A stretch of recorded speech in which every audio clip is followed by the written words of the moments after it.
Hello students, welcome back. I am Professor Ukirde ma'am. Today we are going to see poetic devices means figure of speech. मराठीमध्ये याला भाषेचे अलंकार असे म्हटले जाते. Now look at the first figure of speech. तर आपण पहिला भाषेचा अलंकार पाहूया, तो म्हणजे alliteration.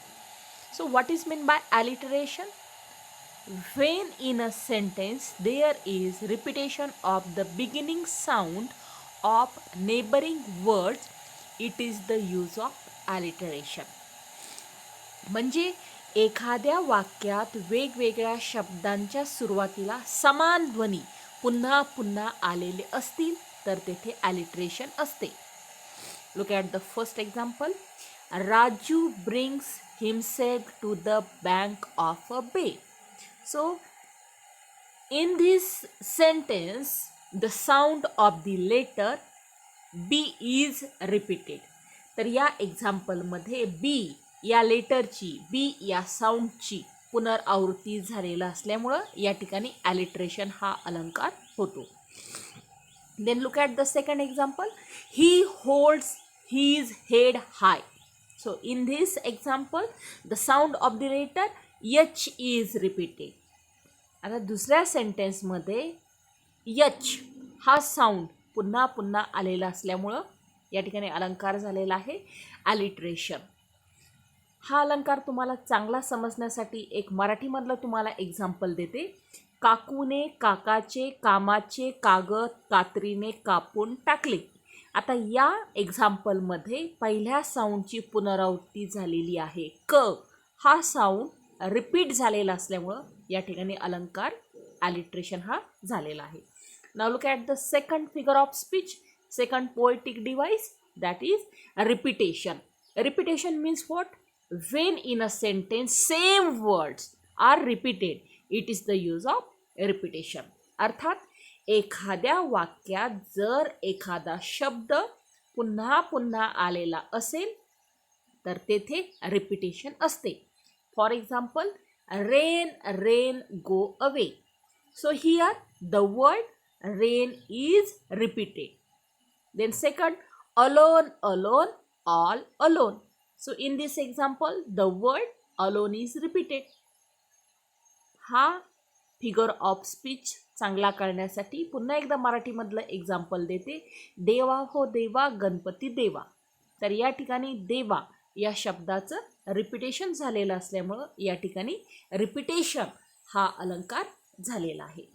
Now look at the third figure of speech, that is पर्सॉनिफिकेशन.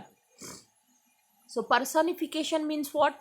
When in a sentence non-living means inanimate things, animals, birds, plants, flowers, ideas are given the human qualities or they are described as human being, it is the use of personification.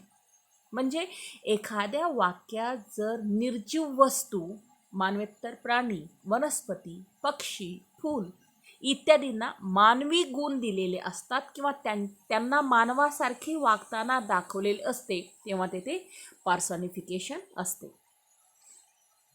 म्हणजे एखाद्या निर्जीव गोष्टींना मानवी रूप देऊन वर्णन केलेलं असेल तर त्या ठिकाणी पर्सॉनिफिकेशन हा अलंकार होतो. For example, the waves are singing a song. तर या ठिकाणी वेव्ज याला मानवी रूप देऊन वर्णन केलेलं आहे म्हणून या ठिकाणी अलंकार होतो personification. Then stars dance in the sky. म्हणजे आकाशामध्ये चांदण्या ह्या नृत्य करत आहेत. आता मला तुम्ही सांगा, खरंच आकाशामध्ये या चांदण्या तुम्ही कधी नृत्य करताना पाहिलंय का? नाही. पण या ठिकाणी कवीने पर्सॉनिफिकेशन हा अलंकार वापरलेला आहे. त्या चांदण्यांना मानवी रूप देऊन वर्णन केलेलं आहे आणि म्हणून या लाईनमध्ये कोणता अलंकार झालेला आहे? Personification. So here stars are personified and in the first sentence the waves are personified. मराठीमधलं एक एक्झाम्पल पाहूया. ती पहा सर्वात मागे मान उंचावून पाहणारी टेकडी, तिच्या पायाजवळून उड्या मारीत जाणारा, गात जाणारा तो अवखळ झरा. आता ह्याही सेंटेन्समध्ये टेकडी आणि झऱ्याला मानवी रूप देऊन वर्णन केलेलं आहे आणि म्हणून या ठिकाणी अलंकार होतो पर्सॉनिफिकेशन. And last figure of speech, last poetic device, that is simile. When in a sentence a direct comparison is made between two objects of different kinds which have at least one point in common shown using like or as, it is the use of simile. Simile म्हणजे एखाद्या वाक्यात जर दोन वस्तू, व्यक्ती, प्राणी, गुणवैशिष्ट्ये, किंमत, महत्त्व इत्यादीची प्रत्यक्षरित्या तुलना केलेली असेल आणि त्यामधील एकमेव साम्य दाखवण्यासाठी लाईक किंवा ॲज याचा उपयोग केलेला असतो तेव्हा तिथे सिमिली असते. This means simile means direct comparison between two different types of object. दोन वेगवेगळ्या गोष्टीची केलेली प्रत्यक्ष तुलना. Simile means direct comparison. आणि या सेंटेन्समध्ये कोणते दोन शब्द वापरलेले असतात? साम्य दाखवण्यासाठी, कंपॅरिझन दाखवण्यासाठी, तुलना दाखवण्यासाठी लाईक किंवा ॲज या शब्दाचा वापर केलेला असतो तेव्हा त्या ठिकाणी सिमिली हा अलंकार होतो. Look at the first example. Kashmir is like a heaven of India. तर पहा या सेंटेन्समध्ये लाईक हा शब्द आलेला आहे. काश्मीरची तुलना कशाबरोबर केलेला आहे? हेवन बरोबर. आणि म्हणून या ठिकाणी सिमिली हा अलंकार होतो आणि या सेंटेन्समध्ये लाईक हा शब्द सुद्धा आलेला आहे. Then second example, the road lies like the safe carpet. So here road is compared to carpet. Now look at here. In this line the word is there, like.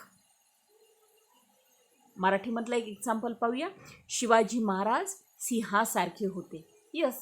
So in this sentence there is direct comparison. याही सेंटेन्समध्ये प्रत्यक्ष तुलना दिसून येते.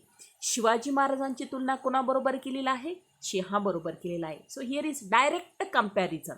Simile means direct comparison between two different types of object. Thank you.